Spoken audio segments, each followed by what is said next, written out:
ইবাদত করার তৌফিক দিয়েছেন, এটা সত্যি আল্লাহর পক্ষ থেকে বড় দয়া। এটার প্রশংসা আদায় করে আর বিশেষ করতে পারবেন না। কাশ্মীরের ভাইরা, ফিলিস্তিনের ভাইরা কত কষ্টে তারা ইবাদত করে, তারা ইবাদত ছেড়ে দেয় না। আল্লাহ যেন আমাদেরকে সারা জীবন নিরাপদভাবে সহিহ সুন্নাহ অনুযায়ী জীবনযাপন করার তৌফিক দান করেন। আল্লাহুম্মা আমিন। বলছিলাম, আল্লাহ যেই দিন আসমান জমিন সৃষ্টি করেছেন সেই দিনে 12টা মাস নির্ধারণ করে দিয়েছেন। আর জানুয়ারি ফেব্রুয়ারি আমরা যে গণনা করি, আপনাদের মসজিদে মনে হয় আলোচনা করেছিলাম শিশু মার্কেটে। এই জানুয়ারি ফেব্রুয়ারির এই আলোচনাগুলো, মাসগুলো খুব বেশি দিন আগের কথা না। আজ থেকে যদি 2026-এর কথা বলি, আমরা 2026 সাল বুঝছে না, 2026, তার মানে জানুয়ারি ফেব্রুয়ারির গণনা শুরু হয়েছে 2026 সাল, 2026 পর্যন্ত। আর এই মুহররম সফরের গণনা শুরু হয়েছে কবে? বলা হয়ে থাকে, বিজ্ঞানীরা বলে 450 কোটি বছর পৃথিবীর বয়স। বিজ্ঞানীরা বলে, এটা আল্লাহ রাব্বুল আলামিন ভালো জানেন, বয়স কত জানি না। বিজ্ঞানীরা ধারণা করে বলে 450 কোটি বছর পৃথিবীর বয়স। যদি তাই হয় তাহলে এই 450 কোটি বছর আগে থেকে আল্লাহ রাব্বুল আলামিন আমাদের জন্য এই মাস দিয়েছেন মুহররম সফর। আমরা যেন গুরুত্বপূর্ণভাবে আমরা মুসলিম, আমাদের ইতিহাস ঐতিহ্যই মুহররমের সাথে, সফরের সাথে, রবিউল আউয়ালের সাথে। প্রত্যেকটা রমাদানে বলেছিলাম আপনাদের যে প্রত্যেকটা মাসের পিছনে, নামকরণের পিছনে এক একটা ইতিহাস এবং ঐতিহ্য আছে। আবহাওয়ার সাথে আছে, ইবাদতের সাথে আছে, মানুষের চলাফেরার সাথে আছে। আল্লাহ রাব্বুল আলামিন এমনি এমনি নাম দিয়ে দেন নাই। যেমন আমরা আজকে ইনশাআল্লাহ জিলহজ মাস নিয়ে একটু আলোচনা করব।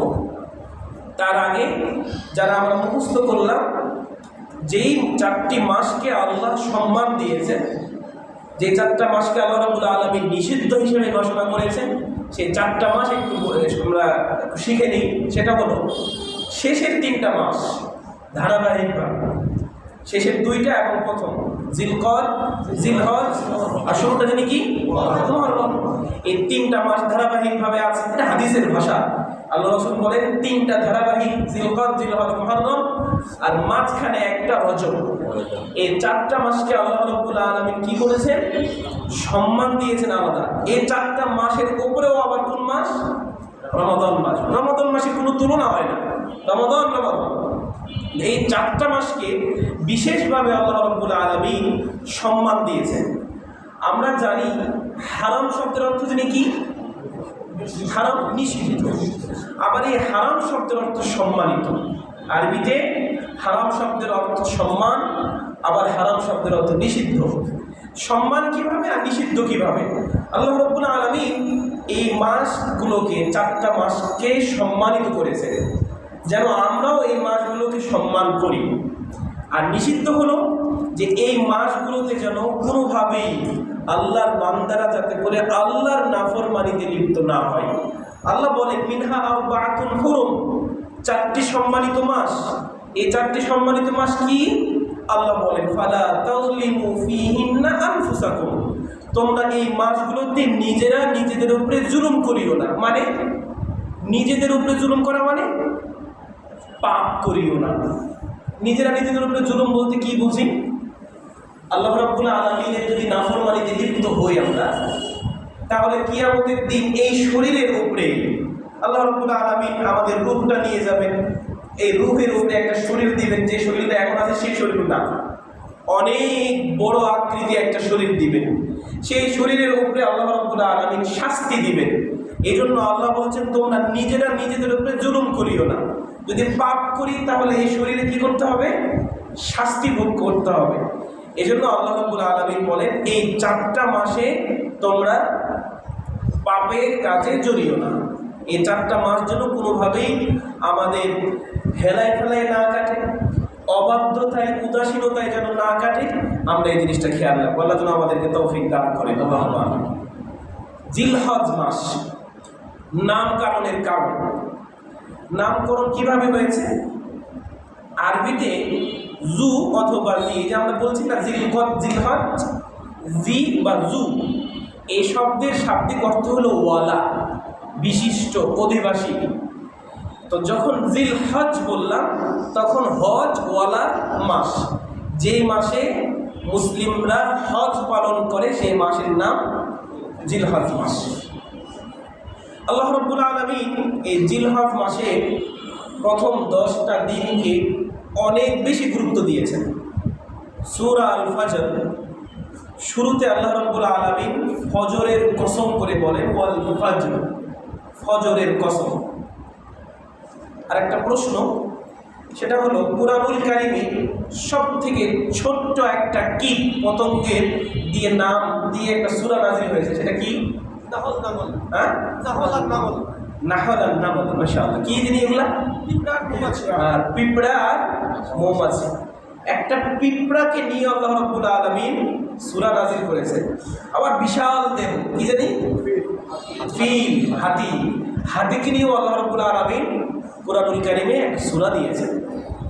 তো কুরআনুল কারীমে আল্লাহ ক্ষুদ্র থেকে ক্ষুদ্র এবং বড় থেকে বড় সব কিছু বিষয় বিভিন্ন সময় বিভিন্ন বিষয় নিয়ে এসেছেন। এখানে এই বিষয়গুলো নিয়ে এসে আল্লাহ রাব্বুল আলামিন কাফের মুশরিকদেরকে বোঝাতে চান যে এই দুনিয়া, এই জিনিস আমি অযথাই সৃষ্টি করি নাই, প্রত্যেকটার পিছনে আমার রহস্য আছে, তোমাদের উপকারের জন্য আমি এগুলোকে সৃষ্টি করেছি।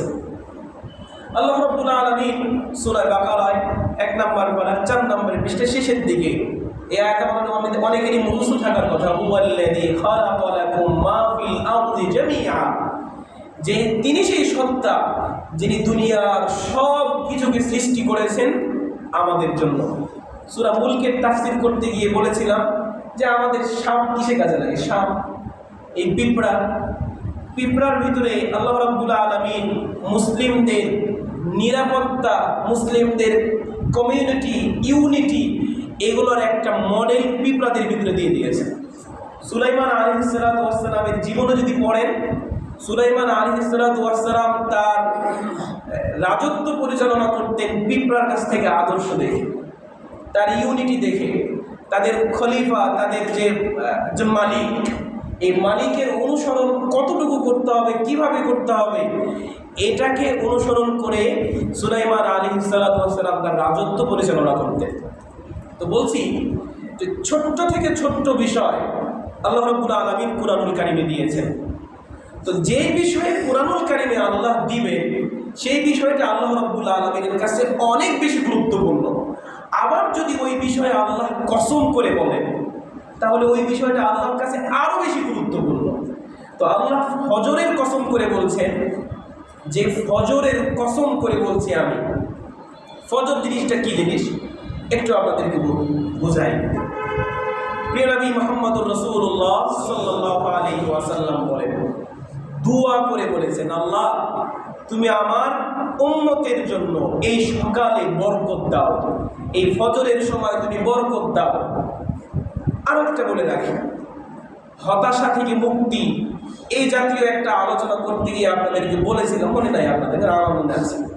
সেটা হলো যে আমরা হতাশায় ভুগি, আমাদের জীবনের নিরাপত্তায় আমরা ঝুঁকি নিয়ে সবসময় থাকি, কিন্তু বড় একটা আশার বিষয় হলো আল্লাহ রাব্বুল আলামিন কি হিন্দু, কি মুসলিম, কি খ্রিস্টান নির্বিশেষে সকল মানুষের জন্য দৈনন্দিন 4টা করে বডিগার্ড নির্ধারণ করে দিয়েছেন। সুবহানাল্লাহ, জোরে করে বলি সুবহানাল্লাহ। 4 জন বডিগার্ড, শুধু এমপি মন্ত্রীদের বডিগার্ড আছে তা না। আমার জন্য, আমি যদি হিন্দু হয়ে থাকি, আল্লাহ রাব্বুল আলামিন আমার জীবনকে নিরাপত্তা দেওয়ার জন্য 4 জন বডিগার্ড রেখেছেন। সূরাতুর রাদ আল্লাহ রাব্বুল আলামিন বলেন, লাহু মুআক্কিবাতুন, তার জন্য রয়েছে কিছু বডিগার্ড। বহুবচন ব্যবহার করেছে আল্লাহ। তিনি বলেন মিন বাইনি ইয়াদাইহি, তার সামনে বডিগার্ড, ও মিন খালফিহি, তার পিছনে বডিগার্ড, ইহফাযুনাহু মিন আমরিল্লাহ, তারা আল্লাহর নির্দেশে, আল্লাহর আদেশে এরা এই ব্যক্তিকে হেফাজত করে, বিভিন্ন বালা মুসিবত বিপদ থেকে তাদেরকে রক্ষা করে। আল্লাহ রাব্বুল আলামিন আমাদেরকে বডিগার্ড দিয়েছেন। এই বডিগার্ডগুলো কখন আসে? এই ফজরের সালাতের সময়। আশ্চর্যের আর একটা বিষয়, যেই বডিগার্ড আজকের দিন আমাদেরকে পাহারা দিয়েছে, আপনার জীবদ্দশায় এই 4 জন বডিগার্ড আর কোনোদিন আপনাকে নিরাপত্তা দেওয়ার জন্য আসবে না, অন্যজন আসবে, ভেঙে ভেঙে পালা পরিবর্তন করে আসতে থাকবে। আজকে যারা গেছে আমার জীবদ্দশায় এরা আর আসবে না। আল্লাহ রাব্বুল আলামিন নতুন করে লোক পাঠাবে, নতুন করে ফেরেশতা দিবে। কোন সময় আসে? ফজরের সালাতের সময়। এই বডিগার্ডদের একটা ভাষাও আছে। যখন ফজরের সময় তারা আসে, এসে যখন দেখে বান্দা ঘুমন্ত, যখন উপরে চলে যায়, আল্লাহর কাছে মনক্ষুণ্ণ হয়ে ভারাক্রান্ত মন নিয়ে আল্লাহর কাছে বলে, আল্লাহ আপনি যখন আমাকে ফজরের সময় আপনার ওই বান্দার কাছে পাঠিয়েছেন, তখন আপনার বান্দাকে আমি পেয়েছি ঘুমন্ত অবস্থায়, সালাত পড়তে যাই নাই। আরও একটা বিষয়, আমরা সকলেই জানি যে ইবলিস শয়তান একজন আমাদের সকলকে ওয়াসওয়াসা দেয়, এমনকি প্রত্যেকের পিছনে একজন করে আছে। ঠিক আল্লাহ সুবহানাহু ওয়া তাআলা আমাদের জন্য যেমন প্রত্যেক দিন ফজরের সালাতের সময় বডিগার্ড পাঠান, এরা এসে যখন দেখে আমরা ঘুমন্ত, এই রিপোর্টটাই দেয়। এরা এসে যখন দেখে আমি সালাতের জন্য অপেক্ষা করছি, মসজিদে সুন্নাত আদায় করছি, অথবা যেটাই করি সেটাই আল্লাহ রাব্বুল আলামিনের কাছে রিপোর্ট পেশ করে। ঠিক অনুরূপভাবে ইবলিসের যে সর্দার, তার সিংহাসন হলো পানির উপরে। এই পানির উপরে সিংহাসনে বসে প্রত্যেক দিন প্রত্যেকটা বান্দার জন্য একজন করে শয়তান সে পাঠায়, একজন করে। আর আল্লাহ পাঠায় কয়জন? 4 জন। আর শয়তান পাঠায় কয়জন? একজন করে প্রতিদিন পাঠায়। সে আসে কোন সময়? সেও ফজরের সময় আসে। আর একটা আশ্চর্যের বিষয় হলো, ফেরেশতাদের কোনো খানাপিনা আছে? কোনো খানাপিনা নাই। যেহেতু খানাপিনা নাই, তাহলে বাথরুম করার কোনো প্রয়োজন হয় না। জিন, শয়তান, এদের খানাপিনা আছে? হ্যাঁ আছে, খানাপিনা আছে। খানাপিনা থাকলে এদের বাথরুম, পোশাক পায়খানা আছে? আছে।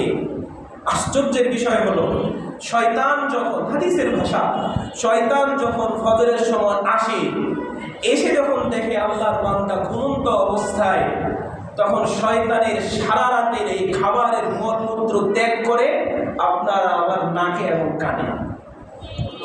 নাউযুবিল্লাহ। ফজরের সালাতের সময় শয়তান এসে যখন দেখে বান্দা ঘুমন্ত, সুন্দর একটা বাথরুম, তার কান আমাদের এবং আমাদের নাক, এগুলোতে বসে সারা রাতের খাবারের এই মলমূত্র ত্যাগ করে বান্দার নাকে এবং কানে। আমরা যেন নামাজ যদি নাও পড়ি, অন্তত পক্ষে ফজরের সালাতে আমরা যেন উঠে যাই, আমরা যেন অন্তত পক্ষে উযুটা করি, আমরা যেন একটু চেহারাটা ধুই, আমরা যেন মুখে পানি দিই, আমরা যেন একটু সকালের বরকতটা নিই। সকালের বরকতের বিষয়ে কথা বলতে গেলে অনেক সময় লাগে। এই যে অনলাইনে একজন ডাক্তার, অনেকেই চিনবেন, নাম বললে ডাক্তার জাহাঙ্গীর আহমেদ, ডায়াবেটিস থেকে মুক্ত থাকতে চান, প্রেশার থেকে মুক্ত থাকতে চান, আপনার চুল পড়ে যাচ্ছে, আপনি চুল গজাতে চান, আপনি কোন রোগ থেকে মুক্তি চান, আপনি সকালে উঠে একটু হাঁটেন। তার কথা হলো, আপনি সকালের স্নিগ্ধতা বাতাসটা আপনার গায়ে একটু লাগান। এটা যে কত বড় বরকত, এতে যে কত রহমত ছড়িয়ে আছে, এটা বলা বাহুল্য। তো বলছিলাম যে সকালবেলা ফজরের সালাতের সময় আমাদের জন্য আল্লাহ রাব্বুল আলামিন 4 জন বডিগার্ড পাঠান আমাদের নিরাপত্তার জন্য। আপনি রাস্তা দিয়ে যখন হাঁটেন, ছোট্ট একটা ইট অথবা মোবাইলে কথা বলছেন, খেয়াল করেন না, ইটের উপরে হোঁচট খেয়ে পড়তে যান, কিন্তু পরক্ষণে আবার দাঁড়িয়ে যান। কিভাবে? এই ইয়াহফাযুনাহু মিন আমরিল্লাহ, এই বডিগার্ডগুলো আপনাকে রক্ষা করে আল্লাহর আদেশে। আপনি সামনে হঠাৎ করে দেখলেন গর্ত, নিজেকে সামলালেন, এটা আল্লাহ রাব্বুল আলামিন এই বডিগার্ডের মাধ্যমে আপনাকে রক্ষা করে। ঠিক অনুরূপভাবে আসরের শপথ করে আল্লাহ রাব্বুল আলামিন বলে, ওয়াল আসর, ঠিক এই আসরের সময় সারাদিন এই বডিগার্ডগুলো ডিউটি পালন করে তারা আসরের সময় চলে যায়। আবার আসরের সময় এক দল আসে, যখন দেখে বান্দা ঘুমন্ত, তখন এই শয়তানও পরিবর্তন হয় আসরের সময়, আবার বডিগার্ডও আমাদের ফেরেশতা পরিবর্তন হয় এবং এই আসরের সময় আল্লাহ রাব্বুল আলামিনের প্রিয় হাবিব মুহাম্মদুর রাসূলুল্লাহ সাল্লাল্লাহু আলাইহি ওয়াসাল্লাম এই জন্যই বলেন, মান সাল্লাল বারদাইন দাখালাল জান্নাহ। যে ব্যক্তি 2 সালাতকে ঠিক রাখলো, ফজর এবং আসর, 2 ঠান্ডার এই সালাতকে যে ব্যক্তি যথাযথভাবে আদায় করলো, আল্লাহ এখানে মাজির সিগা ব্যবহার করেছেন। অতীতকালের সিগা ব্যবহার করেছেন, দাখালাল জান্নাহ, ব্যক্তি জান্নাতে প্রবেশ করে গিয়েছে, মরে নাই তাই জান্নাতে চাই নাই। সুবহানাল্লাহ। দুই সালাতের এত গুরুত্ব, আর এই দুই সালাতকে নিয়ে আমাদের প্রিয় মাযহাবী ভাইরা খুব খারাপ ব্যবহার করে। অন্য অন্য সালাত যা আদায় করে করুক, কিন্তু এই আউয়াল ওয়াক্তে ফজরের সালাত এবং আসরের সালাত যেন আমরা আদায় করি, এই চেষ্টাটা যেন আমরা করি। আল্লাহ আমাদেরকে যেন তৌফিক দান করেন, আল্লাহুম্মা আমিন। আসর এবং ফজর এই দুই সালাতকে খুব গুরুত্ব দিয়ে, আপনার আরেকটা হাদিস আছে, যে ব্যক্তির আসরের সালাত ছুটে গেল সে যেন তার পরিবার এবং তার মাল জানকে যেন সে হারিয়ে ফেলুক। আল্লাহ রাসূল বলেন সে তার পরিবারকে হারিয়ে ফেলুক, তার জান মাল সে হারিয়ে ফেলুক, যার আসরের সালাত মিস হয়ে গেছে।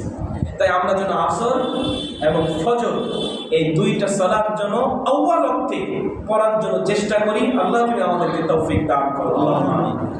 বলছিলাম যে বিষয় খুব গুরুত্বপূর্ণ, সেই বিষয় নিয়ে আল্লাহ রাব্বুল আলামিন কসম করেন, ওয়াল ফজর, আল্লাহ কসম করে বলছেন, ফজরের কসম করে বলছি, ওয়ালায়ালিন আশর, 10 রাত্রির শপথ।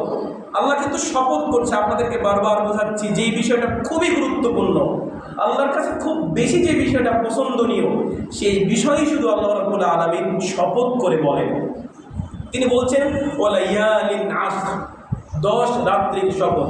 ইবনে আব্বাস রাদিয়াল্লাহু তাআলা আনহু সহ সকল সাহাবায়ে কেরাম, সকল মুফাসসিরদের একমত, এই 10 রাত বলতে আল্লাহ রাব্বুল আলামিন বুঝিয়েছেন জিলহজ মাসের প্রথম 10।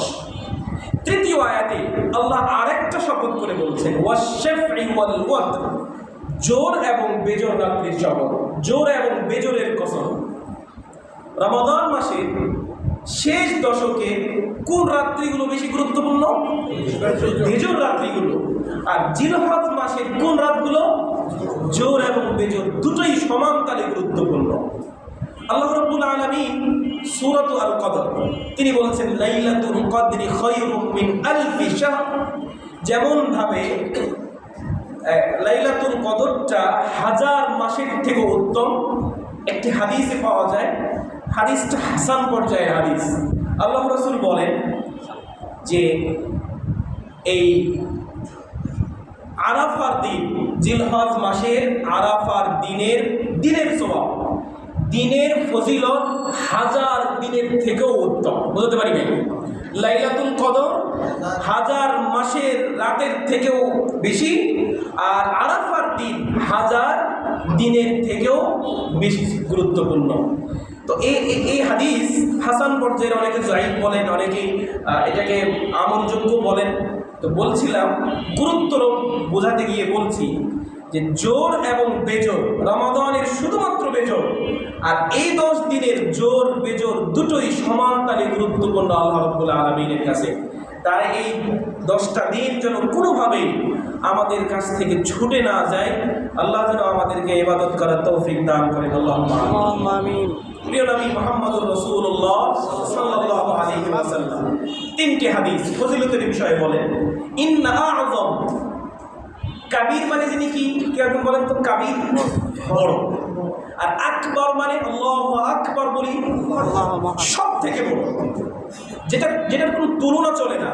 পৃথিবীর যা কিছু আছে সব কিছুর তুলনায় বড় যে জিনিস তাকে বলা হয় আকবার। আর কাবীর স্বাভাবিক বড়, আর আকবার তুলনামূলক বড়, সব কিছুর থেকে বড়।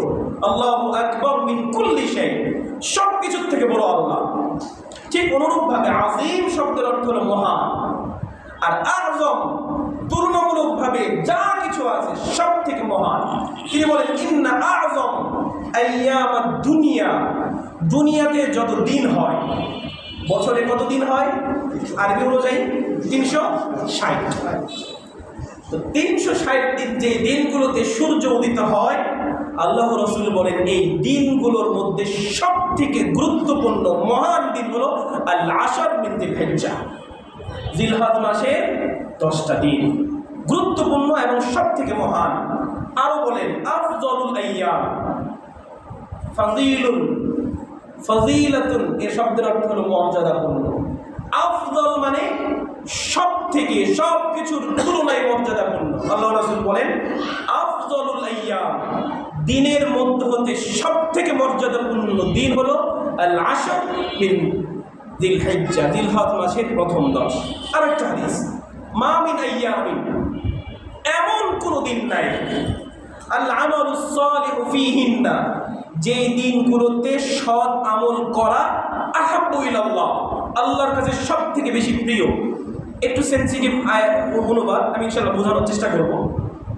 বলছেন মা মিন আইয়ামিন, এমন কোনো দিন নাই, পৃথিবীর মধ্যে এমন কোনো দিন নাই, আল আমালুস সালিহু ফীহিন্না, যেই দিনগুলোতে আল্লাহর কাছে আমল করা, ভালো আমল করা আহাব্বু ইলাল্লাহ, আল্লাহর কাছে সব থেকে বেশি প্রিয়, মিন হাদিহিল আইয়াম, এই 10 দিনের তুলনায়। কি বুঝালেন আল্লাহ রাসূল? বুঝালেন যে এই মাসগুলো, এই 10 দিনের ভিতরে যে ইবাদতগুলো করা হয়, যে সৎ আমলগুলো করা হয়, এই সৎ আমলগুলো হলো অন্য অন্য মাসের অন্য অন্য দিনগুলোতে ইবাদত করার থেকে আল্লাহ রাব্বুল আলামিনের কাছে সব থেকে বেশি পছন্দনীয়, সব থেকে বেশি প্রিয়। আল্লাহ রাসূলের কাছে জিজ্ঞাসা করা হয়, ওয়ালাল জিহাদু ফি সাবিলিল্লাহ ইয়া রাসূলুল্লাহ, আল্লাহ রাসূল এই দিনগুলোতে কেউ যদি জিহাদে যায় তবুও কি উত্তম আমল হবে না? আল্লাহ রাসূল বললেন লা, জিহাদও এর থেকে বেশি উত্তম হতে পারে না। কি বুঝালেন? ধরেন আজকে একজন মুসলিমদের খলিফা নির্ধারণ হলেন, আগামীকাল তিনি এক যুদ্ধের ডাক দিলেন, হয়তোবা হিন্দুদের বিরুদ্ধে, নাহলে খ্রিস্টান, নাহলে ইহুদির বিরুদ্ধে। আপনি যুদ্ধে গেলেন, যুদ্ধ করে জয়ী হয়ে ফিরে আসলেন, 100 ধরেন মালাউন বা কাফিরকে আপনি হত্যা করে আপনি আসলেন, আর আমি বসে বসে এই জিলহজ মাসের প্রথম 10 দিন আমল করলাম। কার আমলটা বেশি প্রিয়? জিলহজ মাসের প্রথম 10 দিন আমল করা এর থেকেও বেশি প্রিয়। তো ইল্লা রাজুলুন, তবে ওই ব্যক্তি খারাজা বিনাফসিহি ওয়া মালিহি, যে তার নিজেকে নিয়ে, তার সম্পদ নিয়ে বের হয়েছে, ফালাম ইয়ারজি মিন যালিকা বিশাইইন, কোনো কিছু নিয়ে আর ফেরত আসেনি, অর্থাৎ যুদ্ধে গিয়ে শহীদ হয়ে গেছে, সে ব্যক্তির মর্যাদা আল্লাহ রাব্বুল আলামিনের কাছে অবশ্যই বেশি। তবে যে যুদ্ধে ফিরে আসছে ওই ব্যক্তির থেকে, ওই ব্যক্তি আমার থেকে বেশি উত্তম হতে পারে না। তাই বোঝাচ্ছি কি, এই 10 দিনের আমল আল্লাহ সুবহানাহু ওয়া তাআলার কাছে অনেক বেশি প্রিয়। ঠিক অনুরূপভাবে শুরুতেই বলছিলাম, এই 4টা মাসকে আল্লাহ রাব্বুল আলামিন ভালোবাসেন, এই 4টা মাসকে আল্লাহ সম্মান দিয়েছেন, এই 4টা মাসকে আল্লাহ নিষিদ্ধ হিসেবে ঘোষণা করেছেন, এই 4টা মাসকে কাফির মুশরিকরা পর্যন্ত সম্মান দিত। বলেছিলাম আপনাদেরকে, আরেকবার বলে রাখি, ওই সময় আল্লাহ সুবহানাহু ওয়া তাআলা যখন প্রিয় নবী মুহাম্মদুর রাসূলুল্লাহ সাল্লাল্লাহু আলাইহি ওয়াসাল্লামকে নবী হিসেবে পাঠালেন, সেই সময় মক্কার মানুষদের প্রধানত ইনকাম সোর্স ছিল 2টা, পুরুষদের একটা, মহিলাদের একটা। প্রধানতই এদের কাজ ছিল হলো 2টা, এক ব্যবসা বাণিজ্য, আর 2 নম্বর হলো হারাম কাজে। হারাম কাজের ভিতরে আবার 2টা, সেটা হলো যারা ব্যবসা করে বিভিন্ন লাভ নিয়ে যারা বাড়ি ফিরবে, তাদের ওই ব্যবসায়ী কাফেলাতে আক্রমণ করে সেই সম্পদ লুণ্ঠন করে নেওয়া হলো তাদের মূল কাজ। আর মহিলারা কাজ করতে হলো পতিতাবৃত্তি। তাই তো আব্দুল মুত্তালিব, রাসূলুল্লাহ সাল্লাল্লাহু আলাইহি ওয়াসাল্লামের দাদা, যারা আমরা কাবায় গেছি, কাবা ঘর নির্মাণ করার সময় তিনি ঘোষণা দেন যে কাবা ঘর নির্মাণের সময় সকলের কাছ থেকে আমরা দান উঠাবো, তবে তাদের দান আমরা গ্রহণ করব না যাদের অভ্যাস আছে ব্যবসা বাণিজ্যের কাফেলায় লুণ্ঠন করে সম্পদ আত্মসাৎ করা, এবং যারা পতিতাবৃত্তি করে যেই ফ্যামিলিতে, তাদের ফ্যামিলি থেকে আমরা দান নিব না। এজন্য রাসূলুল্লাহ সাল্লাল্লাহু আলাইহি ওয়াসাল্লাম যখন নবী হলেন, নবী হওয়ার পরে তিনি ইচ্ছা করলেন যে এই কাবা ঘরটাকে ইব্রাহিম আলাইহিস সালাতু ওয়াস সালাম যে ঘর নির্মাণ করেছিলেন সেই ঘরে ফিরিয়ে নিয়ে যাব। আপনারা যারা দেখেছেন কাবা ঘর এখন বর্তমান আছে আপনার বর্গফুট আকারে, চতুর্দিকে সমান আছে, কিন্তু ইব্রাহিম আলাইহিসসালাতু ওয়াসসালামের যে কাবা, সেই কাবা চতুর্দিক সমান ছিল না। আপনারা দেখবেন একটু এতটুকু উঠানো আছে না, এতটুকু যে উঠানো আছে, এটা ছিল ইব্রাহিম আলাইহিসসালাতু ওয়াসসালামের কাবা, মানে এরকম এদিকে বড়, এদিকে বড়, এদিকে একটু ছোট। এখন আছে স্কয়ার, এদিকে সমান, এদিকে বড় ফুল আকারে। আর ইব্রাহিম আলাইহিসসালাতু ওয়াসসালামের কাবা ছিল পুরোটা, যেটুকু এখন উঠানো আছে, একটু যে উঠানো আছে। তো নবী আলাইহিসসালাতু ওয়াসসালাম তিনি ইচ্ছা করেছিলেন যে আমি আবার ইব্রাহিম আলাইহিসসালাতু ওয়াসসালামের ওই কাবা ঘর আবার নিয়ে যাব, কিন্তু তিনি ভাঙ্গাটাকে ফিতনা মনে করলেন, দেখে তিনি আর কাবা ঘরটাকে নির্মাণ করেন নাই। তো বলছিলাম, আব্দুল মুত্তালিব রাসূলুল্লাহ সাল্লাল্লাহু আলাইহি ওয়াসাল্লামের দাদা, তিনি হারাম কাজের দান নিতেন না। ওই সময়ের কাফির মুশরিকরা এই 4টা মাসকে সম্মান এতটা বেশি করত যে এই 4 মাসে কোনো মানুষ, কোনো ব্যবসায়ী কাফেলা লুণ্ঠন করতো না, কেউ কারো সম্পদ আত্মসাৎ করতো না। মহিলারা এই 4 মাসে প্রতিটা বৃত্তি বন্ধ রাখতো। এত পরিমাণ আল্লাহ সুবহানাহু ওয়া তাআলা সম্মান দেওয়া মাসগুলোকে তারা সম্মান করত। কিন্তু আমরা মুসলিম, আমরা করতে পারি না। আল্লাহর কাছে দোয়া করি আল্লাহ যেন আমাদের সকলকে এই 4টা মাসকে সম্মান করার তৌফিক দান করেন, আল্লাহুম্মা আমিন।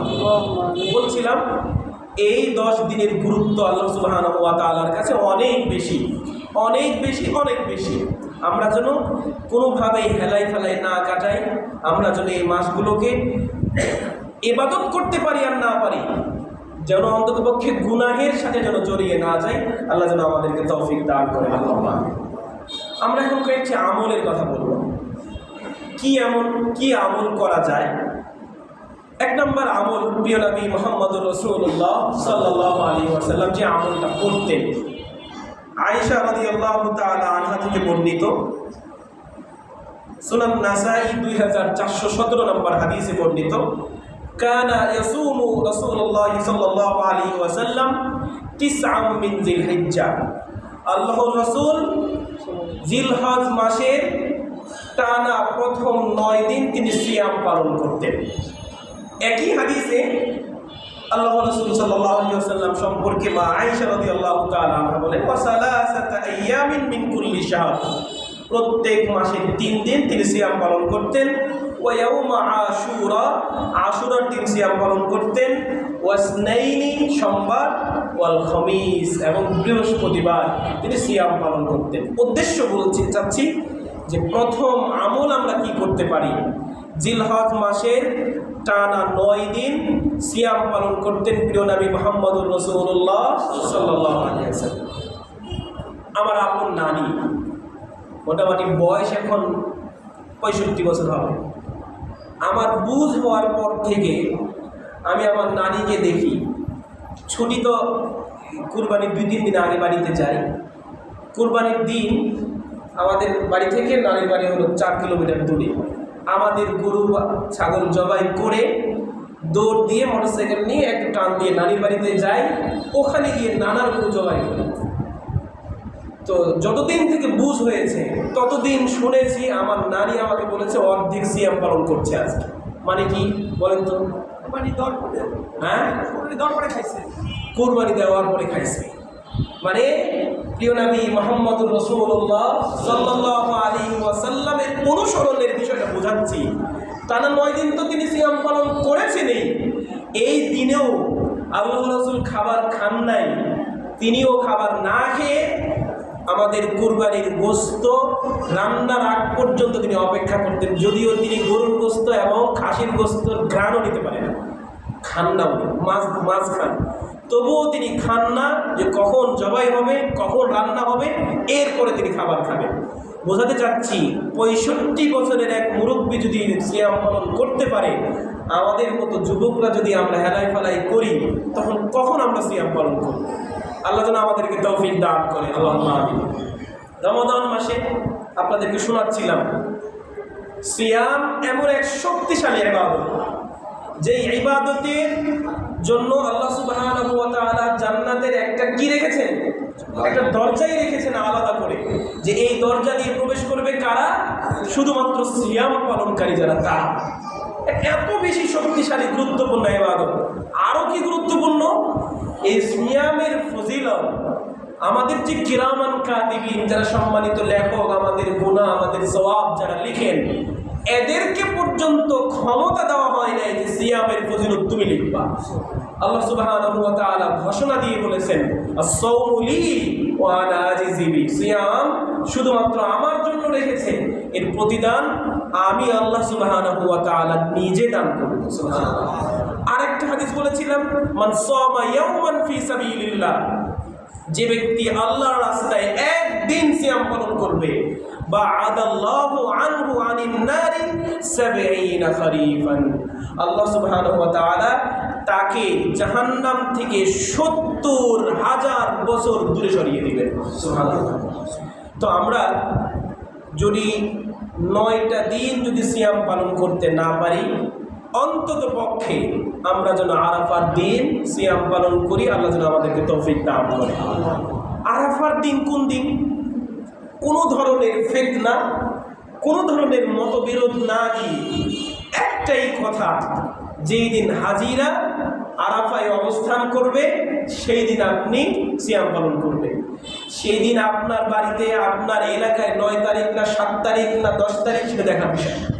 যেই দিন হাজিরা আরাফায় অবস্থান করবে সেই দিন আমরা সিয়াম পালন করব। প্রিয় নবী মুহাম্মদুর রাসূলুল্লাহ সাল্লাল্লাহু আলাইহি ওয়াসাল্লাম বলেন, সিয়াম ইয়াউমি আরাফা, আরাফার দিনের সিয়াম আহতাসিবু আলাল্লাহ, আল্লাহর কাছে আশা রাখি, আইয়ুকাফিরু আস-সানাতাল্লাতী ক্বাবলাহু ওয়াস-সানাতাল্লাতী বা'দাহু, এখনো আসে নাই যেই বছর চলে গেছে, এরকম 2টা বছরের ছোটখাটো গুনাহ খাতা আল্লাহ সুবহানাহু ওয়া তাআলা বিনা ক্ষমা চাওয়াতে মাফ করে দিবেন। শুধুমাত্র আরাফার সিয়াম একটা দিন পালন করলে আল্লাহ সুবহানাহু এতগুলো ফজিলত দিবেন। আপনাদেরকে একটু সতর্ক করে রাখি, সেটা হলো অনুবাদ করার সময় আমি কিন্তু অনুবাদ করলাম যে ছোটখাটো গুনাহ, যেই গুনাহগুলো কাবিরা গুনাহ, যেগুলো আমরা জানি, যেমন মা বাবার সাথে খারাপ আচরণ করা, তারপরে আপনার মদ খাওয়া, জেনায় লিপ্ত হওয়া, হ্যাঁ, এই যে বড় ধরনের যে গুনাহগুলো, এগুলো আল্লাহ সুবহানাহু ওয়া তাআলা আরাফার সিয়ামের বদৌলতে মাফ করবে না। এগুলোর জন্য আল্লাহ সুবহানাহু ওয়া তাআলার কাছে লজ্জিত হতে হবে। লজ্জিত হয়ে আল্লাহ রাব্বুল আলামিনের কাছে তওবা করতে হবে, তাহলেই আল্লাহ মাফ করবে। কোন গুনাহগুলো ক্ষমা করবেন আল্লাহ? ছোটোখাটো যে গুনাহগুলো, আপনার অজান্তে আপনি হেসে ফেলে হয়তো মিথ্যা কথা বলে ফেলেছেন, আপনি বুঝতে পারেন নাই, মিথ্যা কথা বলে দিয়েছেন, আপনি বাধ্য হয়ে কোনো মেয়ের সাথে, কোনো মহিলার সাথে আপনার দেখা হয়েছে, আপনি কথা বলেছেন, সাক্ষাৎ হয়েছে, আপনি এটাকে ছোটোখাটো মনে করেছেন, এগুলো আল্লাহ সুবহানাহু ওয়া তাআলা বিনা মাফ চাওয়াতে আল্লাহ সুবহানাহু ওয়া তাআলা ক্ষমা করে দিবেন। আর যেগুলো কবিরা গুনাহ আছে, এই কবিরা গুনাহগুলোর জন্য অবশ্যই আল্লাহ সুবহানাহু ওয়া তাআলার কাছে মাফ চাইতে হবে। আল্লাহ যেন আমাদেরকে সিয়াম পালন করার তৌফিক দান করেন, আল্লাহুম্মা আমিন। আজকে সম্ভবত 26 তারিখ না, জিলকদে 26 চলে গেল, 27 শুরু হয়েছে। আমরা আগামী 3 দিন পরেই অথবা 4 দিন পর শুরু হবে জিলহজ মাস। যাদের কর্মব্যস্ততা, শারীরিক ব্যস্ততা, শারীরিক কাজ খুব কম, যারা বসে বসে অফিস করি, যারা আমাদের শারীরিক কষ্ট কম হয়, আমরা যেন সিয়ামটা পালন করি। আপনার যখন বয়স 50 বছর পার হয়ে যাবে তখন শুধু আফসোসই করবেন, যখন ডায়াবেটিসটা বেড়ে যাবে তখন শুধু আফসোসই করবেন যে কেন ওই বয়সে আমি সিয়াম পালন করি নাই। আমরা যেন সিয়াম পালন করি। আল্লাহ সুবহানাহু ওয়া তাআলা আমাদেরকে ডাকেন। গতকালই ছাত্রদেরকে বলছিলাম, আপনাদের ওই যে চানবাড়িতে এখানকার একজন মুসল্লি খুন হলো না, কালকে না পরশুদিন, হ্যাঁ গতকালকে, হ্যাঁ খুন হলো না, ওটা শুনেই মনে হচ্ছিল আপনাদেরকে বলি যে বাংলাদেশে গড়ে প্রতিদিন 12 জন মানুষকে খুন করা হয়। প্রতিদিন গড়ে প্রতিদিন 12 জন মানুষ শুধু খুন হয়। আপনি যে খুন হবেন না কালকে, কি গ্যারান্টি আছে? কোনো গ্যারান্টি নেই। গড়ে প্রতিদিন, আজকে দিন চলে গেল, আপনি তো সংবাদ পেয়েছেন একটা, আজকের দিন তো কোনো সংবাদ পান নাই খুন হয়েছে, কিন্তু আজকের দিন চলে গেছে।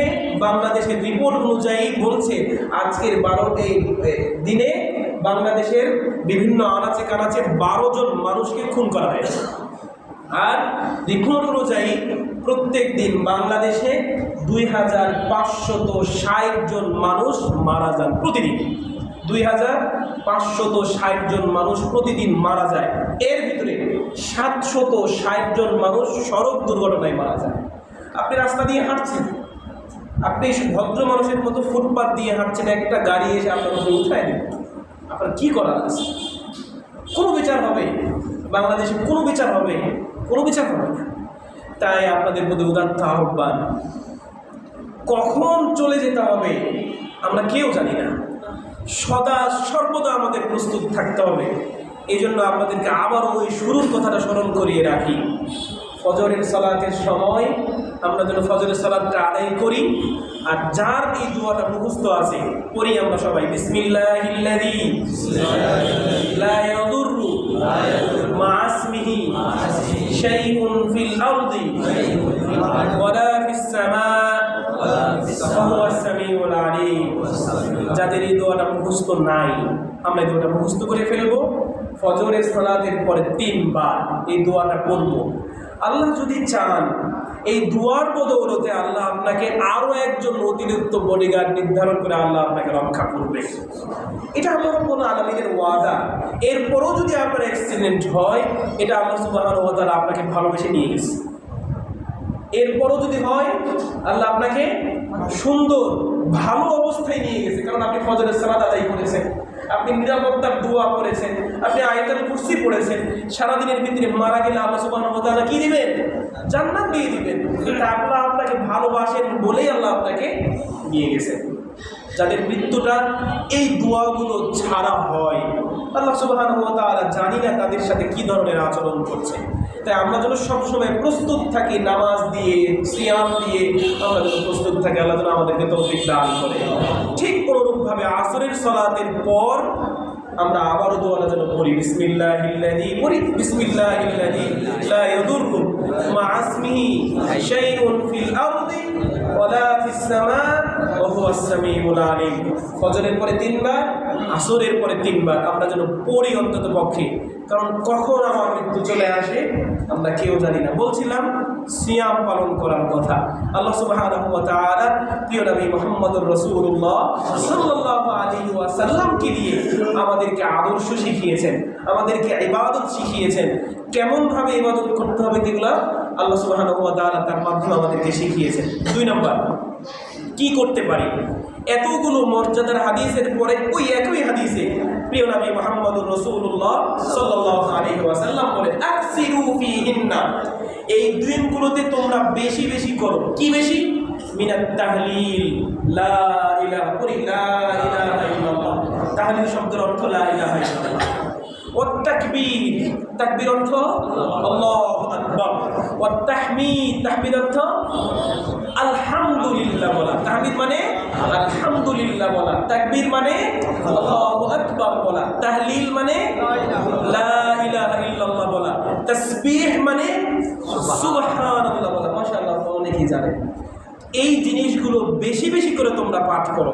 এজন্য প্রিয় নবী মুহাম্মদুর রাসূলুল্লাহ সাল্লাল্লাহু আলাইহি ওয়াসাল্লাম বলেন, জিলহজ মাসে যখন চাঁদ দেখা দিবে তখন থেকে তোমরা পাঠ করো, আল্লাহু আকবার, আল্লাহু আকবার, আল্লাহু আকবার, আল্লাহু আকবার 3 বার, লা ইলাহা ইল্লাল্লাহ, আল্লাহু আকবার, আল্লাহু আকবার, ওয়ালিল্লাহিল হামদ। আমরা যেন এই তাকবীরটা বেশি বেশি করে পাঠ করি। কখন পর্যন্ত পাঠ করব? 13 তারিখ পর্যন্ত পাঠ করব। 10 তারিখ পর্যন্ত আপনার ডিউটি, যখন মন চাইবে তখনই আপনি পাঠ করবেন। গাছের সামনে গিয়ে পাঠ করবেন। কেন? গাছ আপনার জন্য সাক্ষী দিবে। প্রিয় নবী মুহাম্মদুর রাসূলুল্লাহ সাল্লাল্লাহু আলাইহি ওয়াসাল্লাম আর একটা হাদিসে বলেছেন, ঈদের দিন তোমরা এক রাস্তা দিয়ে যাও, আরেক রাস্তা দিয়ে আসো। কেন? আপনার এই তাকবীর বলতে বলতে যাওয়া আপনার গাছ, ঘাস পাথর, বালুকণা, কীটপতঙ্গ যারাই শুনবে আপনার তাকবীর, আপনার তাসবিহ, আপনার এগুলো সবাই আল্লাহ সুবহানাহু ওয়া তাআলার কাছে সাক্ষী দেবে, আল্লাহ তোমার এই বান্দা ঈদের দিন ঈদগাহে গিয়েছে, আমি শুনেছি তোমাকে তাকবীর পাঠ করতে করতে গিয়েছে, আল্লাহ তুমি আমার সুপারিশ তুমি কবুল করো। আর এক রাস্তা দিয়ে যাওয়ার সময় আর একটা গাছ যেন শুনে, আর একটা পাথর যেন শুনে, আর একটা কীটপতঙ্গ যেন শুনে, এগুলোর জন্য প্রিয় নবী মুহাম্মদ রাসূলুল্লাহ সাল্লাল্লাহু আলাইহি ওয়াসাল্লাম রাস্তা পরিবর্তন করতে বলেছেন। তাই আমরা যেন এই জিলহজ মাসের চাঁদ দেখা দেওয়ার পর থেকে নিয়ে আমরা যেন এই তাকবীরগুলো পাঠ করি। আরেকটা আমলের বিষয় আছে যেটা ইমাম সাহেব কেন্দ্রিক, যদি ইমাম সাহেব যদি না করে আপনারা স্মরণ করিয়ে দিবেন এবং নিজে নিজে আমল করবেন। সেটা প্রত্যেক ফরজ সালাতের পরে 10 তারিখের পর থেকে, যেমন আজকে সকালে কুরবানি হয়ে গেল, আজকের জোহরের সালাত থেকে ইমাম সাহেবের দায়িত্ব শুধু 3 দিন, টানা 3 দিন দায়িত্ব হলো প্রত্যেক ফরজ সালাতের পরে মুসল্লিদেরকে নিয়ে স্মরণ করিয়ে দিবে তাকবীর পাঠ করে। যেমন ইমাম সাহেব যেমন বলে আল্লাহু আকবার, আস্তাগফিরুল্লাহ, আস্তাগফিরুল্লাহ, ঠিক অনুরূপভাবে 10 তারিখ থেকে নিয়ে 13 তারিখ পর্যন্ত, সন্ধ্যার আগ পর্যন্ত প্রত্যেক ফরজ সালাতের পরে তিনি মুসল্লিদেরকে স্মরণ করিয়ে দিবেন তাকবীর, আল্লাহু আকবার, আল্লাহু আকবার, আল্লাহু আকবার, লা ইলাহা ইল্লাল্লাহ, আল্লাহু আকবার, আল্লাহু আকবার, ওয়ালিল্লাহিল হামদ। এটা ইমাম সাহেব স্মরণ করিয়ে দিবে। যদি স্মরণ না থাকে আপনারা নিজেও পাঠ করবেন, ইমাম সাহেবকে স্মরণ করিয়ে দিবেন। এ হলো তাকবীর পাঠ করা। 3 নম্বর কি আমল? এই দিনে একটি গুরুত্বপূর্ণ আমল আছে, সেটা হলো কোরবানি। কোরবানি করার বিষয়ে আমরা একটা আপনাদেরকে মুফতি বানানোর একটু চেষ্টা করি। উসুলুল ফতোয়া বা উসুলুল ফিক কুরআনুল কারীমে এবং প্রিয় নবী মুহাম্মদুর রাসূলুল্লাহ সাল্লাল্লাহু আলাইহি ওয়াসাল্লামের হাদিসে যে বাক্যগুলো, যে শব্দগুলো আদেশসূচক শব্দ, উসুলুল ফিক মানে ফতোয়ার কিতাব অনুযায়ী বলা হয়েছে যেই শব্দগুলো আদেশসূচক, এই শব্দগুলোর অর্থ হলো এই জিনিসটা আল্লাহ সুবহানাহু ওয়া তাআলা আমাদের জন্য ওয়াজিব করেছেন। যেমন আল্লাহ ডাক দিয়ে বলেন, ইয়া আইয়ুহান নাস, হে মানুষ সকল, উবুদু রাব্বাকুম, তোমরা তোমাদের রবের জন্য কি করো? ইবাদত করো। তাহলে ইবাদত করা আল্লাহ সুবহানাহু ওয়া তাআলা আমাদের উপরে কি দিয়েছেন? ওয়াজিব করে দিয়েছেন। ওয়াজিব মানে যে কাজটা আমাকে করতেই হবে, না করলে আমার গুনাহ হবে। উসুলুল ফিকহ অনুযায়ী যে কাজটা করা আমার উপরে অবশ্যই কর্তব্য, না পালন করলে গুনাহ, এটাকে বলা হয় ওয়াজিব। যেই বিষয়টা, যেই শব্দটা নিষেধ সূচক শব্দ, সেটা চাহিদা রাখে হলো হারাম। আল্লাহ সুবহানাহু ওয়া তাআলা হালাল করেছেন। যেমন লা তাকরাবু মালাল ইয়াতীম, তোমরা ইয়েতিমের মালের কাছেও যেও না। খাওয়া তো দূরের কথা, ইয়েতিমের মাল খাওয়ার নিয়ত পর্যন্ত তোমরা করিও না। ওয়ালা তাকরাবুজ জিনা, জিনার কাছেও তোমরা যাও না। এভাবে যে বিষয়গুলো নিষেধ করা হয়েছে, এগুলোর অর্থ হলো এগুলো হারাম, এগুলো করা যাবে না। তো বলছিলাম কুরআনুল কারীমে যে ছোট্ট সূরা, কোন সূরা জানি? ছোট্ট সূরাটা কি? আসর কেন? কাউসার। দ্বিতীয় আয়াতে আল্লাহ বলেন, ফাসাল্লি লিরাব্বিকা ওয়ানহার, হে নবী আপনি আপনার রবের জন্য সালাত আদায় করেন, ওয়ানহার কুরবানি করেন। ওয়ানহার এটা হলো আদেশ সূচক। তাহলে উসুলুল ফিকহের অনুযায়ী কুরবানি করা কি? তাহলে ওয়াজিব। মাশাআল্লাহ, আপনারা বুঝছেন তো কুরবানি করা এই আয়াতের আলোকে ওয়াজিব। আবার প্রিয় নবী মুহাম্মদুর রাসূলুল্লাহ সাল্লাল্লাহু আলাইহি ওয়াসাল্লাম তার উম্মতের সহজ করে দিয়েছেন। তিনি বলেন, মান লাহু সাআতুন, যে ব্যক্তির সামর্থ্য আছে, ওয়ালাম ইউদাহি, কিন্তু সে কুরবানি করলো না, ফালা ইয়াকরাবান্না মুসাল্লানা, সেজন্য আমাদের ঈদগাহের নিকটবর্তীও না হয়। আসা তো দূরের কথা, ঈদগাহের কাছেও যেন না আসে। প্রথম কি বললেন আল্লাহ রাসূল? মান লাহু সাআতুন, যে ব্যক্তি সামর্থ্য আছে। এখানে আল্লাহ রাসূল কি করে দিলেন? সহজ করে দিলেন।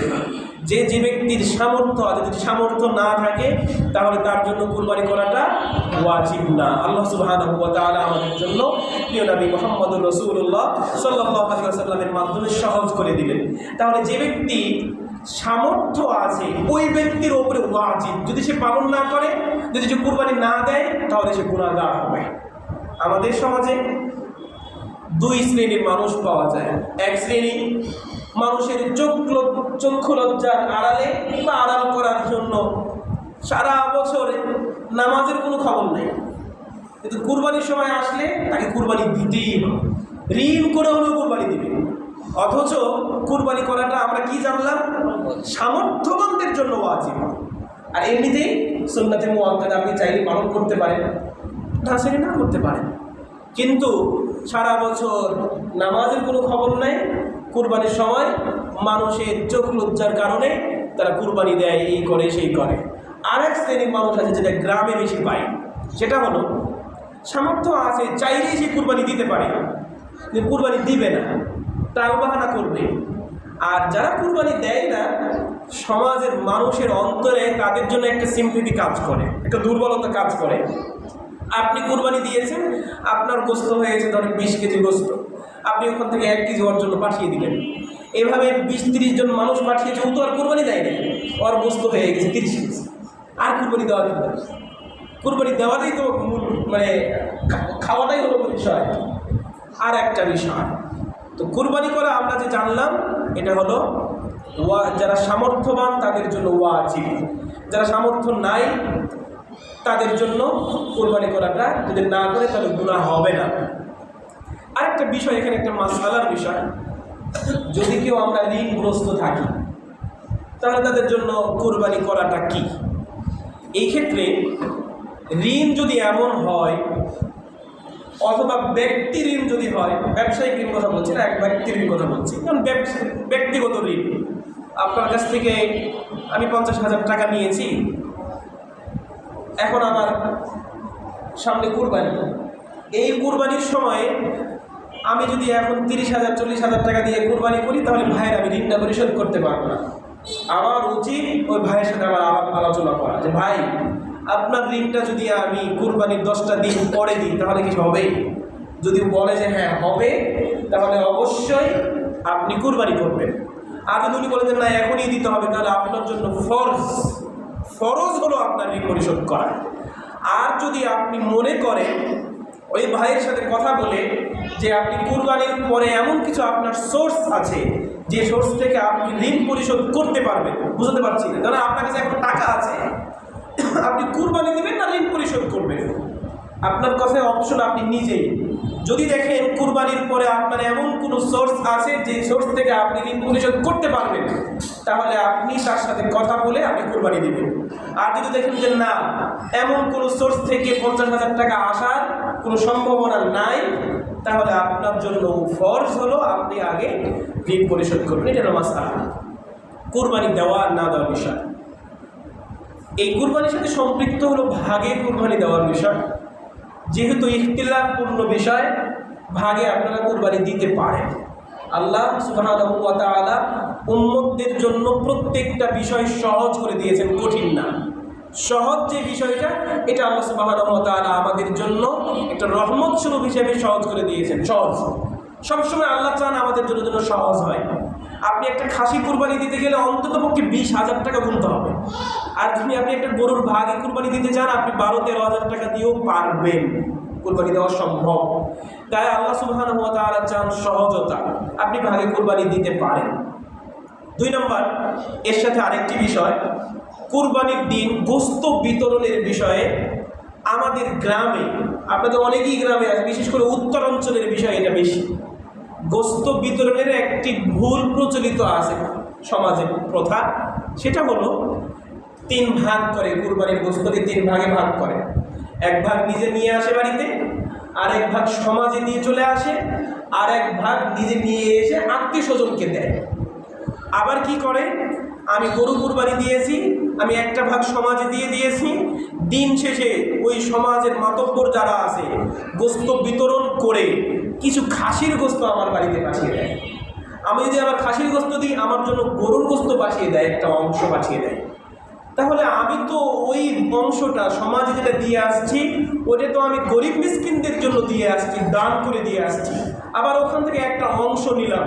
এটা প্রিয় নবী মুহাম্মদুর রাসূলুল্লাহ সাল্লাল্লাহু আলাইহি ওয়াসাল্লামের ভাষায় একজন মুসলিম বমি করে দিয়ে আবার বমিটা খাওয়ার মতো। তো কোনো সমাজে যদি এটা চালু থাকে যে গরুর গোস্ত দিলে খাসির গোস্ত দিবে, খাসির গোস্ত দিলে গরুর গোস্ত দিবে, এই যে পাল্টাপাল্টি দেওয়া দিই, এটা যদি থাকে আপনার সমাজকে পরিবর্তন করার চেষ্টা করবেন। এটা গর্হিত অন্যায়, এটা গুনাহের কাজ, এটা কুরবানির মূল ফায়দা হয় না। কুরবানি কেন? আল্লাহ সুবহানাহু ওয়া তাআলা সূরাতুল হজ্জে বলেন, লা ইয়ানালুল্লাহু লুহুমুহা ওয়ালা দিমাউহা ওয়ালাকিন ইয়ানালুহুত তাকওয়া মিনকুম। আল্লাহর কাছে রক্ত পৌঁছায় না, আল্লাহর কাছে গোশতও পৌঁছায় না, আল্লাহর কাছে পৌঁছায় কি? তাকওয়া। আপনার তাকওয়াটা দেখি, তাকওয়া কি জিনিস আপনাদেরকে ব্যাখ্যা করে বুঝিয়েছিলাম। এই ক্ষেত্রে তাকওয়া কি জিনিস? এই ক্ষেত্রে তাকওয়া হলো আপনি কুরবানি দিয়েছেন, কতটুকু গরিব মিসকিনকে আপনি প্রাধান্য দিতে পারলেন। আপনার কুরবানিটা যারা সারা বছর একটু আমিষ জাতীয় খাবার খেতে পারলো না, ওদেরকে আপনি কতটুকু প্রাধান্য দিলেন, এটা আল্লাহ সুবহানাহু ওয়া তাআলা দেখেন। আমাদের কুরবানি, উম্মতে মুহাম্মাদের কুরবানি আল্লাহ সুবহানাহু ওয়া তাআলা এত সহজ করে দিয়েছেন। আমাদের কুরবানি যদি হতো আদম আলাইহিস সালাতু ওয়াস সালামের উম্মতের মতো, আমাদের কুরবানি যদি হতো ইব্রাহিম আলাইহিস সালাতু ওয়াস সালামের মতো, তাহলে আমাদের অবস্থা কি হতো? আদম আলাইহিস সালাতু ওয়াস সালামের যারা উম্মত ছিল তাদের কুরবানি কি? সব থেকে প্রিয় যে জিনিস, একটা ভালো কোনো জিনিস একটা নির্দিষ্ট জায়গায়, সেটা পাহাড়ে হতে পারে, কোনো একটা জায়গায় হতে পারে, সেটা ওখানে গিয়ে রেখে আসতে হতো। যার কুরবানি কবুল হবে, আল্লাহ সুবহানাহু ওয়া তাআলার পক্ষ থেকে একটা আগুন এসে সেই কবুলের কুরবানিটা ঝলসিয়ে দিত। আর যার কুরবানি কবুল হতো না, তার জিনিসটা অক্ষত থাকতো। সমাজ জানতো যে ওর কুরবানিটা কবুল হয় নাই, সমাজ জানতো ওর কুরবানির টাকার মধ্যে ভেজাল আছে, সমাজ জানতো। এই জন্য ওই সময় উম্মতেরা কি করতো? রাতের চুপিসারি যখন দেখতো ফজর হয়ে যাচ্ছে, আমার কুরবানি তো আল্লাহ জ্বালিয়ে পুড়িয়ে দিচ্ছে না, নিজে নিজেই ধ্বংস করে দিয়ে চলে আসতো। এটা কি আল্লাহ সুবহানাহু ওয়া তাআলার জন্য কুরবানি হলো? কুরবানি তো কবুল হলোই না। আর ইব্রাহিম আলাইহিস সালাতু ওয়াস সালামের যে ঘটনা আমরা সকলেই জানি, প্রথম দিন স্বপ্ন দেখলেন সব থেকে প্রিয় জিনিস কুরবানি করো। ইব্রাহিম আলাইহিস সালাতু ওয়াস সালাম তার সব থেকে পছন্দের উট কুরবানি করলেন, সব থেকে যে পছন্দ উটটা সেটা কুরবানি করে দিলেন। আল্লাহ সুবহানাহু ওয়া তাআলা আবার স্বপ্ন দেখালেন, তিনি 100 উট কুরবানি করলেন। তৃতীয়বার তিনি স্বপ্ন দেখলেন সরাসরি ইসমাঈল আলাইহিস সালাতু ওয়াস সালাম কুরবানি করছেন। তিনি চোখ বেঁধে, নিজের চোখ বেঁধে তিনি ইসমাঈল আলাইহিস সালাতু ওয়াস সালামকে কুরবানি করার জন্য উদ্যত হলেন। আল্লাহ সুবহানাহু ওয়া তাআলা আসমান থেকে দুম্বা পাঠিয়ে কুরবানির একটা রিপ্রেজেন্টেটিভ করলেন। সেই কুরবানি যদি আমাদের হতো, সব থেকে যে প্রিয় জিনিসটা আল্লাহ সুবহানাহু ওয়া তাআলা যদি আমার কাছে চাইতেন আজকে, তাহলে আমাদের অবস্থাটা কী হতো? আল্লাহ সুবহানাহু ওয়া তাআলা আমাদের জন্য সহজ করে দিয়েছেন। এই ইব্রাহিম আলাইহিস সালাতু ওয়াস সালামের যুগে এবং ইব্রাহিম থেকে নিয়ে ঈসা আলাইহিস সালাতু ওয়াস সালাম পর্যন্ত কোনো উম্মতের জন্যই কুরবানির গোশত খাওয়ার কোনো বিধান ছিল না। একমাত্র বিধান পেয়েছে প্রিয় নবী মুহাম্মদুর রাসূলুল্লাহ সাল্লাল্লাহু আলাইহি ওয়াসাল্লামের উম্মত। এরাই শুধু অনুমতি পেয়েছে যে কুরবানি করবা, ওই কুরবানির গোশত তুমি খেতে পারো। তাছাড়া কোনো উম্মত অনুমতি পায় নাই। কুরবানি করার অনুমতি হয়েছে, কিন্তু গোশত পরিপূর্ণ মানুষকে দিয়ে দিতে হবে, আপনি খেতে পারবেন না। আল্লাহ সুবহানাহু ওয়া তাআলা আমাদের জন্য এতটা সহজ করে দিয়েছেন। তাই কুরবানি এটা যেন অন্যজনকে প্রাধান্য দেওয়ার জন্য হয়। কতটুকু দিতে পারলেন? দুঃখজনক কিছু ঘটনাও আমাদের সাথে ঘটেছে। কি? রমাদান মাসে বিভিন্ন জায়গায় আল্লাহ সুবহানাহু ওয়া তাআলা যাওয়ার তৌফিক দিয়েছেন।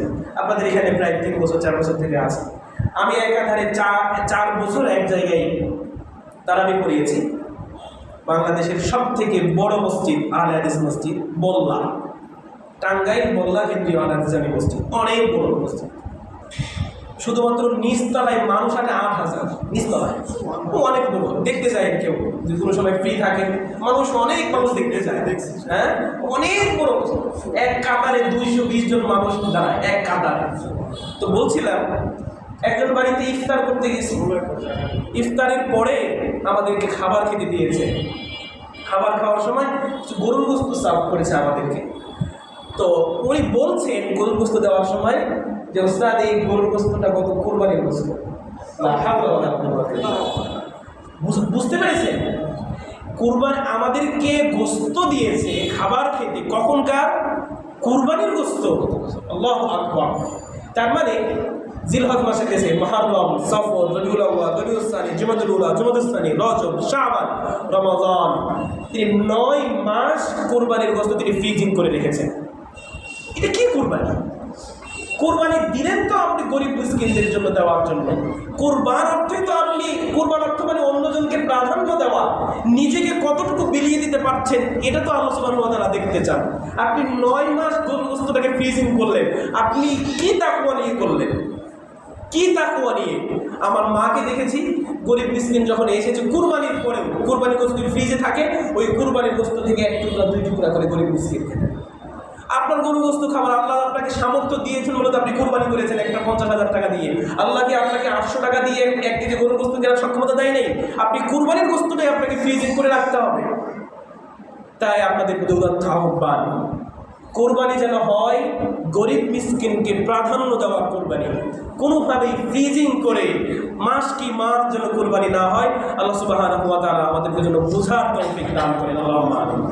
তৃতীয় কোরবানি সংক্রান্ত অত্যন্ত দুঃখজনক একটি বিষয়, সেটা হলো আমার আপনার মতো চেহারা সুরাতে এবং নামে মুসলমান কিছু ভাইরা আছে, কোরবানির 10-15 দিন বা 20 দিন 1 মাস আগে তাদের অন্তরে পশু প্রেম জেগে উঠে। মুসলিমরা বর্বর, মুসলিমরা পশু হত্যা করে, এই করে সেই করে, অমুক করে তমুক করে। কিন্তু ওই লোকটাকেই দেখেন ফেসবুকে স্ট্যাটাস দিয়ে রেস্টুরেন্টে গিয়ে নেহারি খাচ্ছে, বিফ তেহারি খাচ্ছে, খবর নিয়ে দেখেন। আরেকটা বিষয় বলে রাখি, প্রতিদিন কত মিলিয়নে 1 বিলিয়ন হয়? 100 না 10? 10 মিলিয়ন। 10 মিলিয়নে 1 বিলিয়ন না, 10 মিলিয়নে 1 কোটি। হ্যাঁ, 10 মিলিয়নে 1 কোটি। আচ্ছা, আবার এই 1 মিলিয়ন সমান সমান 10 লাখ। 1 মিলিয়ন সমান সমান 10 লাখ। আপনারা বিলিয়ন এবং ট্রিলিয়ন এটা হিসাবটা আপনারা করিয়ে আমাদের ছেড়ে দিলাম।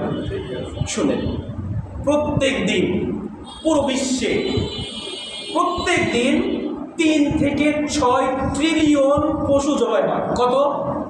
3 থেকে 6 ট্রিলিয়ন পশু জবাই হয়। শুধুমাত্র বিশ্বে প্রত্যেক দিন 1 মিলিয়ন, কত? 1 মিলিয়ন, তার মানে 10 লাখ। 10 লাখ শুধুমাত্র গরু জবাই হয় প্রত্যেক দিন। তো তুমি এই প্রতিবাদটা সারা বছর করো না কেন? পৃথিবীর ভিতরে সব থেকে বেশি যারা গরুর গোশত খায় কোন দেশ জানেন? ব্রাজিল। কোন দেশ? ব্রাজিলের লোকেরা সব থেকে বেশি গরুর গোশত খায়। ওদের দেশে প্রত্যেক দিন কত জানি মরে নেয় আমার, ওদের দেশে এত পরিমাণে গরু জবাই হয়।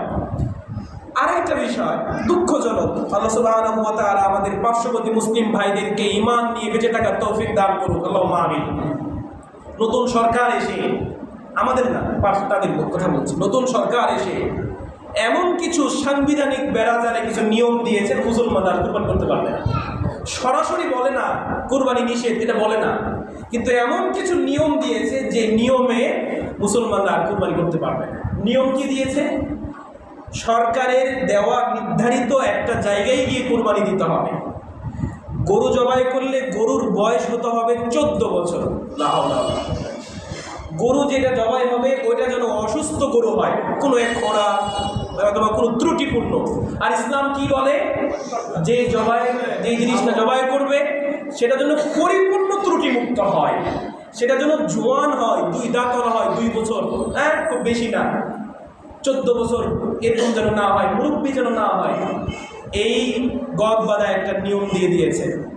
যদি কেউ কুরবানি করে এই নিয়মগুলো ভেঙে, তাহলে তার জন্য 3 বছরের জেল। আর মসজিদ ভাঙ্গার এক প্রতিযোগিতা তো শুরুই হয়ে গেছে। এই লোকগুলো গরুকে যে মা বলে, নাউযুবিল্লাহ বলি আমরা, নাউযুবিল্লাহ, এমন এক বানোয়ার ধর্ম, আল্লাহু আকবার, এমন এক বানোয়ার ধর্ম, কি বলবো আর। কোনো একটা বিষয় যদি বৈজ্ঞানিক সাথে অথবা সামাজিকভাবে অথবা সেন্স, একটা কমন সেন্সেও যদি ধরতো, গরুকে তুমি মা বললা, এমন কোনো পরিবার নাই ভারতের যেই ফ্যামিলিতে গরু তারা পালে না। প্রত্যেকের বাড়িতে গরু আছে। কিন্তু আমার হাস্যকর বিষয় হলো 2 বছর 4 বছর পরে এই গরুকে তারা বিক্রি করে দেয়। তুমি জানো না এই গরুটা বিক্রি হয়ে বাংলাদেশে যাবে, বাংলাদেশের মানুষরা জবাই করবে? তুমি জানো না এই গরুটা গিয়ে ব্রাজিলে যাবে, ব্রাজিলে গিয়ে জবাই হবে?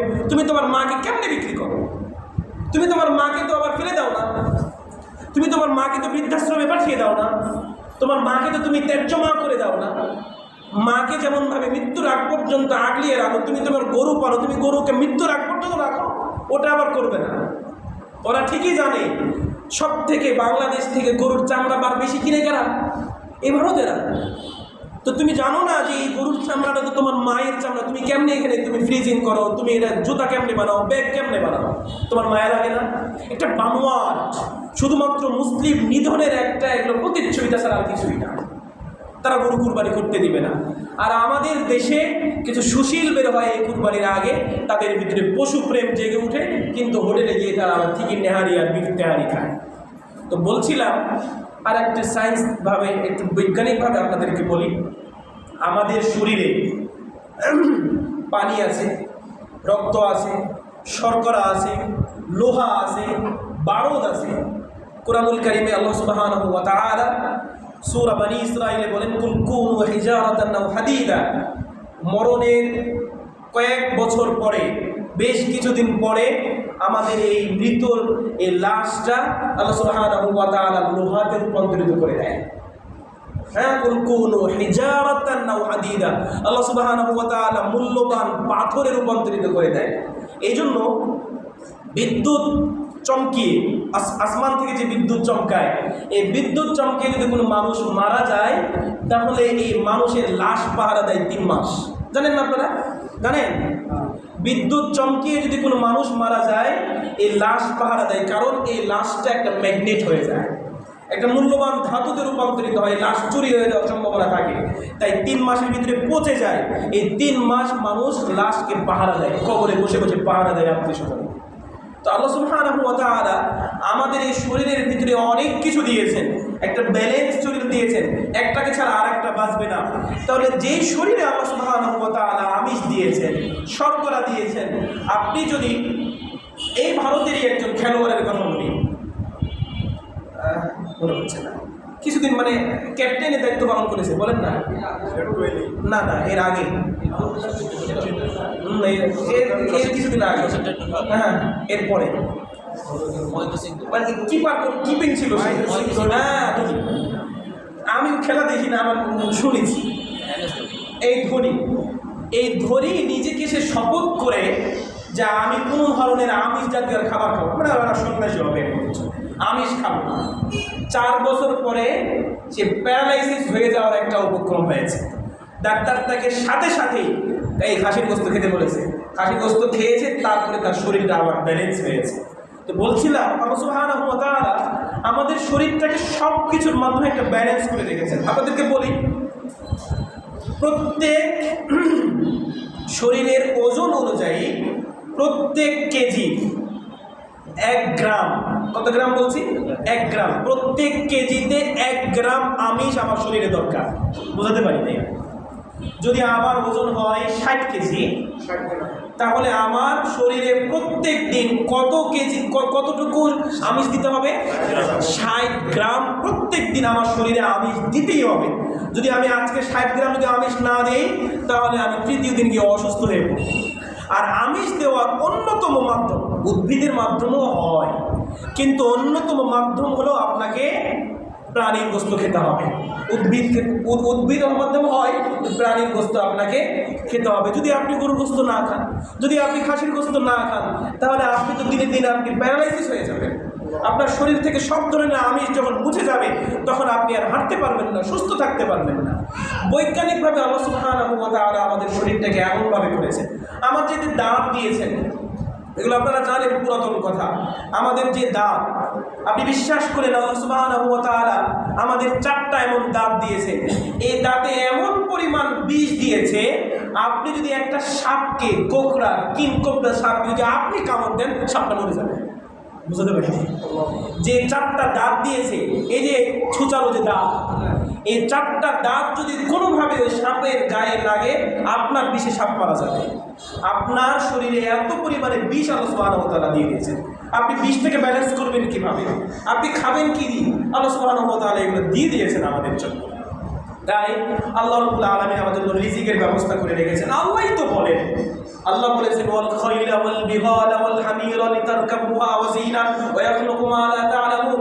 আল্লাহ আমাদেরকে এমন কিছু প্রাণী দিয়েছেন, গাধা দিয়েছেন, নাম ধরে ধরে আল্লাহ বলছেন এই জিনিসগুলো আল্লাহ আমি তোমাদেরকে দিয়েছি বাড়ির সৌন্দর্যের জন্য, আমি তোমাদেরকে দিয়েছি এর উপরে আরোহণ করার জন্য, আমি তোমাদেরকে দিয়েছি এগুলোকে ভক্ষণ করার জন্য। আল্লাহ সুবহানাহু ওয়া তাআলা দিলেন, আমাদের রিজিকের বন্দোবস্ত করে দিলেন। তুমি কি? তুমি এটার প্রতিবাদ করার কি? তুমি খাও কেন? তুমি বাঁচো কিভাবে? তাই যারা এগুলো করে, এগুলো হলো মুসলিমদের বা ইসলামের বিরোধিতা করা, হলো তাদের রক্তের সাথে মিশে আছে। এইগুলো তাদের পশুপ্রেম না। তারা তো ঠিকই আবার পড়াশোনা করে, উদ্ভিদের প্রাণ আছে না, তুমি ওই প্রাণটাকে কিভাবে হত্যা করো?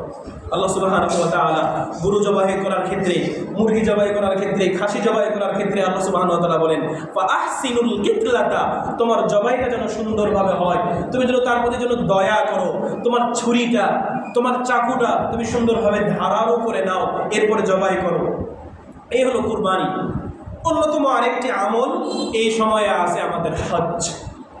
আল্লাহ সুবহানাহু ওয়া তাআলা আমাদের মুসলিমদের ইসলামের রুকুনজনী কয়টা?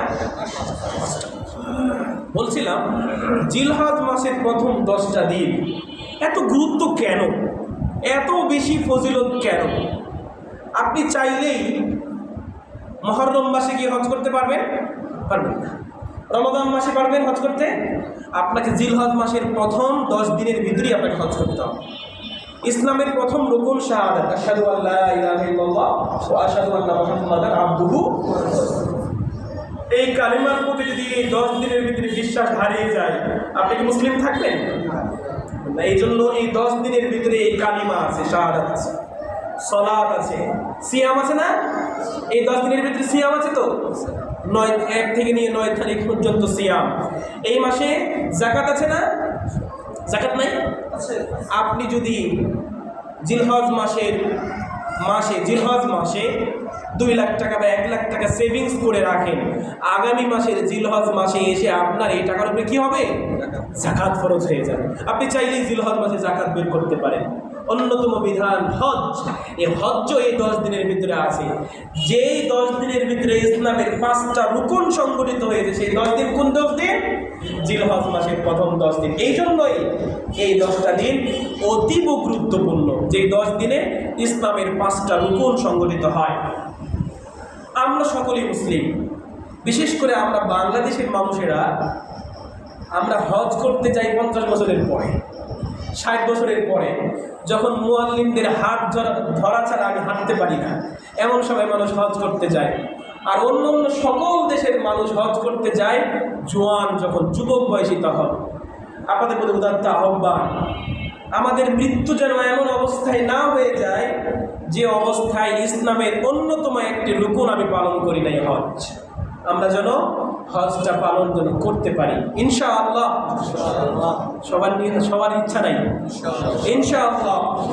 আপনাদেরকে বলি, যদি হজ পালন করার সক্ষমতা না হয়, উমরা করতে খুব কম টাকা লাগে, আমরা যেন উমরা করার নিয়ত করে ফেলি। আজকে নিয়ত করে ফেলেন ইনশাআল্লাহ উমরা করব। প্রিয় নবী মুহাম্মদুর রাসূলুল্লাহ সাল্লাল্লাহু আলাইহি ওয়াসাল্লাম বলেন, যে ব্যক্তি কোনো একটা ভালো কাজের নিয়ত করল, শুধু নিয়ত, এই নিয়তের কারণে আল্লাহ রাব্বুল আলামিন তাকে একটা সওয়াব দান করে দিয়েছেন। আর যদি ওই কাজটা বাস্তবায়ন করে, তাহলে তার ইখলাস অনুযায়ী, তার আমলের অনুযায়ী, তার একনিষ্ঠতার অনুযায়ী 10 থেকে নিয়ে 700 গুণ পর্যন্ত সওয়াব দান করবে। তাই আপনারা নিয়ত করে ফেলেন, আগামী রমাদানের আগে আমি উমরা করব ইনশাআল্লাহ। ইনশাআল্লাহ নিয়ত করলেন। এখন আল্লাহ আপনাকে তৌফিক দিলেও আপনি সওয়াব পাবেন, না দিলেও আপনি সওয়াব পাবেন। নিয়ত যেহেতু করেছেন, আল্লাহর কাছে দোয়া করি আল্লাহ যেন আমাদের সকলকে হজ অথবা উমরা করার তৌফিক দান করেন। আল্লাহুম্মা আমিন। বারাকাল্লাহু লি ওয়া লাকুম ফিল কুরআনিল আযীম ওয়া নাফা'নাহু ওয়া ইয়্যাকুম বিয-যিকরিল হাকীম ইন্নাহু জাওয়াদুন কারীমুন বারুর রাউফুর রাহিম সাল্লাল্লাহু আলা নাবিয়্যিনা মুহাম্মদ ওয়া আলা আলিহি ওয়া সাহবিহি আজমাইন। নিয়োগ করলাম ইনশাআল্লাহ পয়লা আগামী রমজানের রমজান